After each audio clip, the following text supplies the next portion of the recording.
Third sem rotational స్పెక్ట్రోస్కోపీలోని rigid rotator for diatomic మాలిక్యూల్స్లోని rigid rotator గురించి చెప్పుకుందాం. ఇక్కడికి వచ్చేసరికి మనకి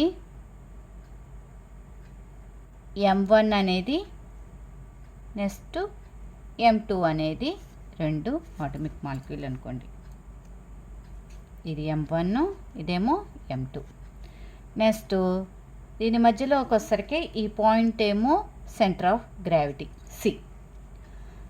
దీని యొక్క డిస్టెన్స్ టోటల్గా మనకి ఏంటంటే 6.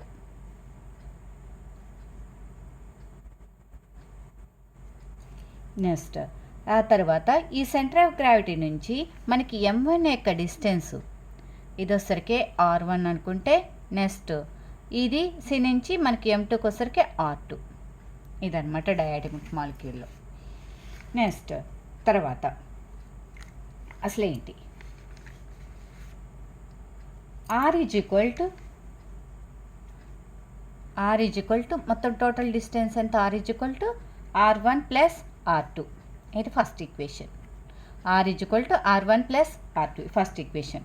నెక్స్ట్ తర్వాత వచ్చేసరికి ఇంకోటి ఏంటంటే మనకి ఇది mass M1 R1 is equal to M2 R2.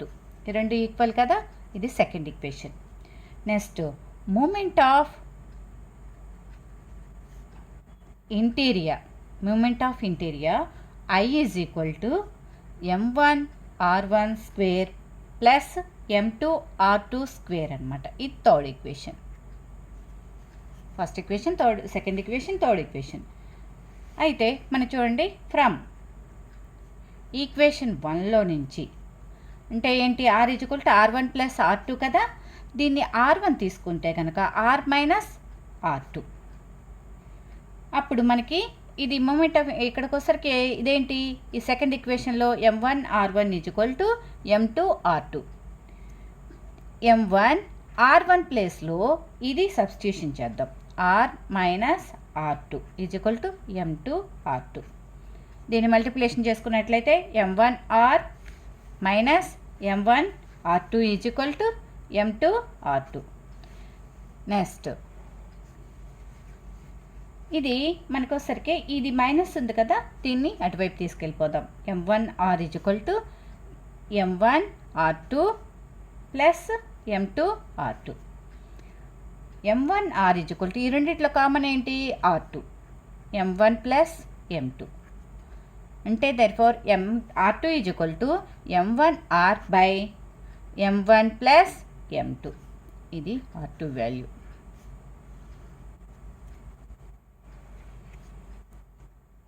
Similarly, from equation 1 ఎలా తీసుకొద్దామంటే R is equal to R1 plus R2 అనుకున్నాం కదా, దీన్ని ఇప్పుడు దాకా మనం R1 తీసుకున్నాం కదా, ఇప్పుడు R2 తీసుకుందాం. R మైనస్ R1 అనమాట. R2 వాల్యూ ఏంటి, R మైనస్ R1. ఇది మనకి ఈక్వేషన్ 2లో కనుక మనం తీసుకున్నట్టు ఈక్వేషన్ 2 ఏంటి, M1 R1 is equal to M2 R2. M1 R1 is equal to మనం ఏ వాల్యూ తీసుకుందాం ఇక్కడ, M2 R2 వాల్యూ ఏంటి, R minus R1. M1 R1 is equal to ఇది మల్టిప్లికేషన్ చేసుకుందాం, M2 R minus M2 R1. ఈ minus ఉంది కాబట్టి మనకు R1 వాల్యూస్ వన్ సైడ్ తీసుకొచ్చుకుందాం. M1 R1 plus M2 R1 is equal to M2 R. R1 కామన్గా ఉంది కాబట్టి R1 కామన్ తీద్దాం. M1 plus M2 is equal to M2 R. ఇప్పుడు R1 వాల్యూ ఏంటి, M2 R by M1 plus M2. ఇదేమో R2 value, ఇదేమో R1 value.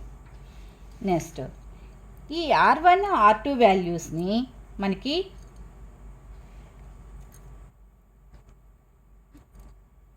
ఇది R1 and R2 వాల్యూస్ని ఈక్వేషన్ 3లో కనుక సబ్స్టిట్యూషన్ చేసినట్లయితే ఇప్పుడు మనకి ఈక్వేషన్ 3 ఏది, ఇదే కదా, మనకి ఈక్వేషన్ 3 ఇదే కదా. ఇది I is equal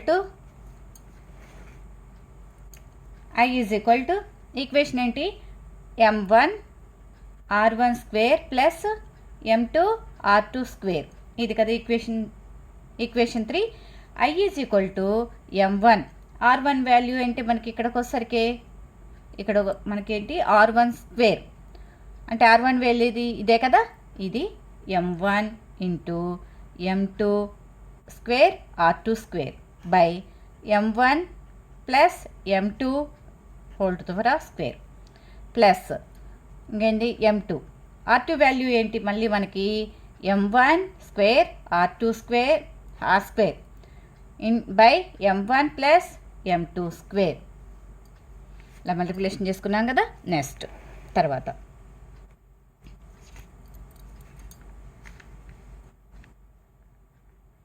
I is equal to కింద మనకి ఇంటూ మనకి తీసుకున్నాం కదా m1 m2 into m2 plus m1 into r square by m1 plus m2 square. ఎలా వచ్చింది మనకి చూడండి, ఇక్కడికి వచ్చేసరికి మనకి ఇక్కడ ఏం తీసుకున్నాం m1 ఉంది కదా, m1 మళ్ళీ మనకి ఏమేం కామన్ తీసుకున్నాం m1 m2 కామన్గా తీసుకున్నాం. m1 m2 కామన్గా తీసుకుంటే ఇక్కడ m2 ఉంది ప్లస్ ఇక్కడే m1 ఉంది. Next r square.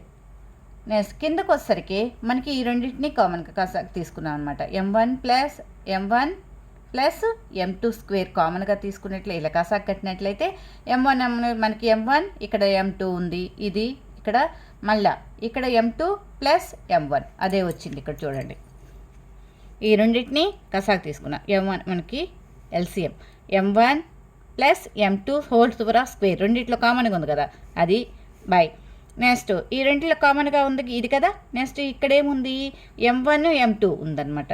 ఇక్కడ m1 దీంట్లో వచ్చేసరికి m2 వచ్చేసింది. నెక్స్ట్ ఇక్కడికి వచ్చేసరికి m2 plus m1 r square చూడండి ఇది వచ్చింది.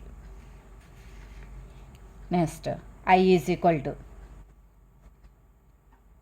m1 m2 ఇక్కడేముంది m2 plus m1 r square by m1 plus m2 whole square కదా. దీంట్లో ఇది స్క్వేర్ ఇది ఒకటి ఉంది, ఇది క్యాన్సిల్ అవుతుంది. అప్పుడు I is equal to m1 m2 r square by m1 plus m2.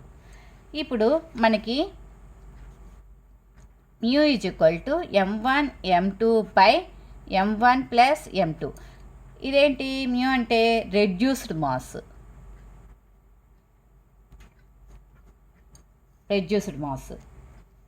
అప్పుడు మనకి మూమెంట్ ఆఫ్ ఇంటీరియర్ ఈజ్ ఈక్వల్ టు ఇక్కడేమి ఈ వాల్యూ ప్రకారం మ్యూ అని చెప్పుకోవచ్చు కదా, mu r square.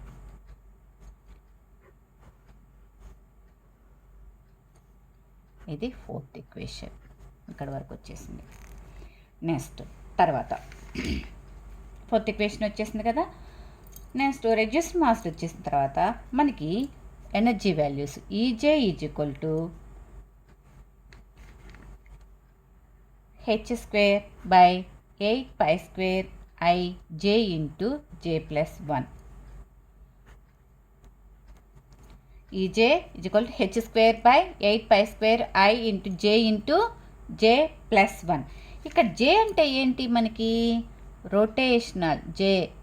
Rotational quantum number. Rotational quantum అది వచ్చేసరికి వాల్యూస్ 0 1 2 3 ఇలా వచ్చేస్తాయి అన్నమాట. ఐ అంటే మూమెంట్ ఆఫ్ ఇంటీరియర్ తెలుసు కదా. నెక్స్ట్ ఆ తర్వాత ఇప్పుడు ఈ వాల్యూని మనం ఏం చేసుకోవచ్చు అంటే బి అనే కాన్స్టెంట్ తీసుకోవచ్చు. అంటే B is equal to h square by 8 π square by i moment of ఇంటీరియర్ అనమాట.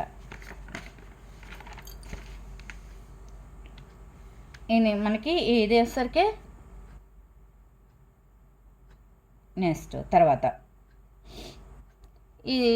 ఇది కూడా తీసుకోవచ్చు, ఇలా తీసుకోవచ్చు. ఇది మనం కామన్గా తీసుకుందాం బి వాల్యూ అనమాట. Next E J by H C divide చేద్దాం అనమాట. హెచ్సితో డివైడ్ చేద్దాం. అప్పుడు h square by 8 π square i into H C j into j plus 1 centimetres inverse. C అంటే ఇక్కడికి వచ్చేసరికి వెలాసిటీ ఆఫ్ లైట్. అప్పుడు వేవ్ మనకి ఇక్కడికి వచ్చేసరికి వేవ్ నెంబర్ని తీసుకోవచ్చు అనమాట. వేవ్ నెంబర్ h π ఇక్కడ ఎలా వస్తుంది, ఈ క్యాన్సిల్ అయిపోతుంది అనమాట. హెచ్ బై ఇది ఎలా వస్తుందో చెప్తున్నాను అనమాట. H by 8 pi square I into I into ఇక్కడికి వచ్చేసరికి సి J into J plus 1 E value అనమాట. బి వాల్యూ చూద్దాం. ఇక్కడ కన్సిడర్ చేసుకుందాం. B is equal to H by 8 pi square I C ఇది వాల్యూ, బి వాల్యూ. బి అనేది ఏమనొచ్చు, ఇక్కడికి వచ్చేసరికి బి అంటే రొటేషనల్ కాన్స్టెంట్. రొటేషనల్ కాన్స్టెంట్ అనమాట. బి అనేది వాల్యూ రొటేషనల్ కాన్స్టెంట్. ఇప్పుడు రొటేషనల్ కాన్స్టెంట్ మనం ఇలా తీసుకోవచ్చు. అప్పుడు B J into J plus 1 centimetres inverse. ఇప్పుడు మనం ఏం చేద్దామంటే ఎనర్జీని తీసుకుందాం, వాల్యూస్.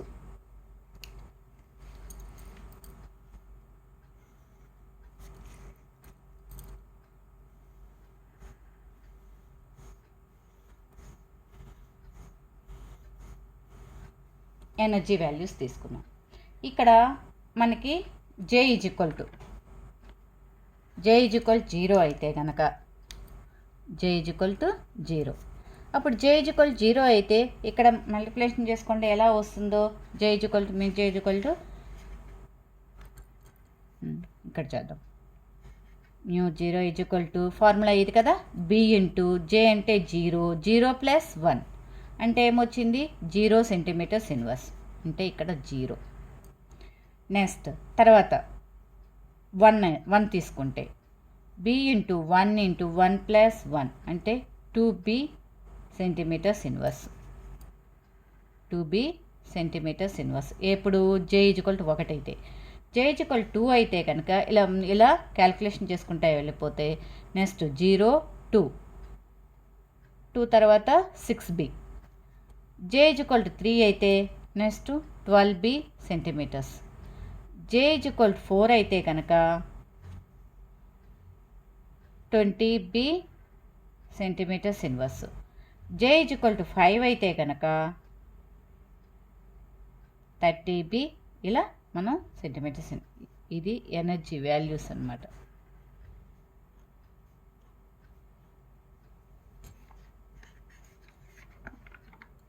ఈ మొత్తాన్ని ఎనర్జీ కన్నా తీసుకోవచ్చు. ఇది రిజిడ్ రొటేటర్ గురించి అన్నమాట. రిజిడ్ రొటేటర్ అర్థమైందనుకుంటా. చూడండి ఒకసారి చూడండి. ఆర్ ఈజ్వల్ టు మనం ఏమనుకున్నామంటే ఇది rigid rotator diatomic molecule. Di అంటే 2 ఆటమిక్ మాలిక్యూల్స్ కనుక తీసుకున్నట్లయితే ఫస్ట్ మనకి ఒక ఆటంని M1 అనుకుందాం, దీని యొక్క బరువు M1 అనుకుందాం, దీని యొక్క బరువు M2 అనుకుందాం.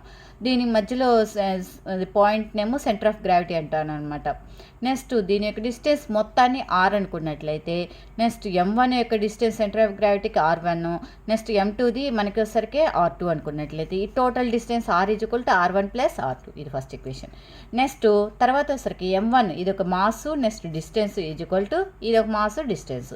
ఇది next second equation. Moment of ఎంటేరియా I ఈజ్వల్ టు స్క్వేర్లు అనమాట. ఇది థర్డ్ ఈక్వేషన్. ఈక్వేషన్ ఫస్ట్ నుంచి మనం ఎలా తీసుకున్నా R2 వాల్యూని తీసుకొచ్చేసుకున్నాం. R2 వాల్యూస్ని సేమ్ ఎలాగా వచ్చిందో R1 వాల్యూ కూడా అలాగే తీసుకొచ్చుకున్నాం. నెక్స్ట్ తర్వాత R1 వాల్యూస్ R2 వాల్యూస్ని నెక్స్ట్ థర్డ్ ఈక్వేషన్ ఏదైతే ఉందో ఇది థర్డ్ ఈక్వేషన్లో మనం సబ్స్టిట్యూషన్ చేసుకున్నాం. సబ్స్టిట్యూషన్ చేసుకున్నట్లయితే మనకేమొచ్చింది ఇక్కడ ఈ ఫార్ములా వచ్చింది. I equal to M1 M2 by M1 M2 R² వచ్చింది. అంటే M1 M2ని మనం ఏమనుకోవచ్చు అంటే మ్యూ అనుకోవచ్చు, రెడ్యూస్డ్ మాస్ అనమాట. అనుకున్నట్లయితే I equal to mu R² అనుకోవచ్చు. నెక్స్ట్ తర్వాత ఎనర్జీ వచ్చేసరికి E J equal to h² by 8 pi square I into J into J plus 1. ఇది మనకి ఎనర్జీ వాల్యూ. ఎనర్జీ ఏంటి రొటేషనల్ క్వాంటమ్ నెంబర్ ప్రకారం మనం చెప్పుకోవచ్చు అనమాట. నెక్స్ట్ ఈజే వాల్యూని మనకి హెచ్సిఏ తోటి మన మల్టిప్లికేషన్ కట్టుగా డివైడెడ్ బై చేసుకున్నట్లయితే ఇలా వస్తుందన్నమాట వెలాసిటీ ఆఫ్ లైట్. నెక్స్ట్ తర్వాత అప్పుడు మనకి విజే అది వేవ్ నెంబర్ వస్తుందన్నమాట. వేవ్ నెంబర్ మనకి ఇది ఎనర్జీ యొక్క వాల్యూస్ h/8π² IC × J+1. ఈ బీని ఏమనుకోవచ్చు అంటే ఇది మొత్తాన్ని ఒక కాన్స్టెంట్గా తీసుకోవచ్చు. అది ఏంటంటే బి, రొటేషనల్ కాన్స్టెంట్ అంటారనమాట దాన్ని. ఇది ఫార్ములా. ఈ నాట్ మనకు వచ్చేసరికి BJ × J+1. దీని ప్రకారం మనకి మేము నెంబర్స్ అನ್ನು J వాల్యూని తీసుకున్నట్లయితే ఎలా వస్తున్నాయి మనకి ఎనర్జీ వాల్యూస్. నా వీడియో కనుక ఫస్ట్ టైం చూస్తున్నట్లయితే సబ్స్క్రైబ్ అవ్వండి, లైక్ కొట్టండి, షేర్ చేయండి. నా నోట్స్ కావాలి అనుకుంటే మీకు స్క్రీన్ షాట్ తీసుకోండి. Thank you.